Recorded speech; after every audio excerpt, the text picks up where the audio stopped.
بسم اللہ الرحمن الرحیم۔ محترم ناظرین، رسول پاک صلی اللہ علیہ وآلہ وسلم نے ارشاد فرمایا، جنت میں نہ کوئی مکار آدمی داخل ہوگا اور نہ بخیل اور نہ لوگوں پر احسان جتلانے والا۔ امام حسین علیہ السلام نے فرمایا، ظلم کے خلاف جتنی دیر سے اٹھو گے لیکن اپنے اندر انسانیت بنائے رکھنا تمہارا انتخاب ہے۔ خاموش طبع لوگ زیادہ گہری سوچ رکھنے والے ہوتے ہیں کیونکہ وہ دوسروں کے مقابلے میں زیادہ تجزیہ کرتے ہیں۔ گناہ کے دوران موت کا نہ آنا اور گناہ کے بعد توبہ کی مہلت ملنا اللہ پاک کا بہت بڑا احسان ہے۔ جو لوگ زیادہ آنکھوں میں آنکھیں ڈال کر بات کرتے ہیں وہ زیادہ پر اعتماد سمجھے جاتے ہیں۔ اگر تمہارے رزق میں سے دوسروں کی ضروریات پوری ہو رہی ہیں تو تم خوش قسمت ہو کہ تمہارا رب تمہارا رزق پاک کر رہا ہے۔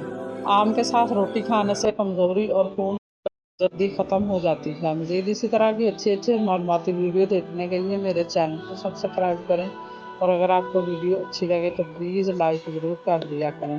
اللہ آپ کا اور میرا حامی و ناصر ہو۔ جزاک اللہ۔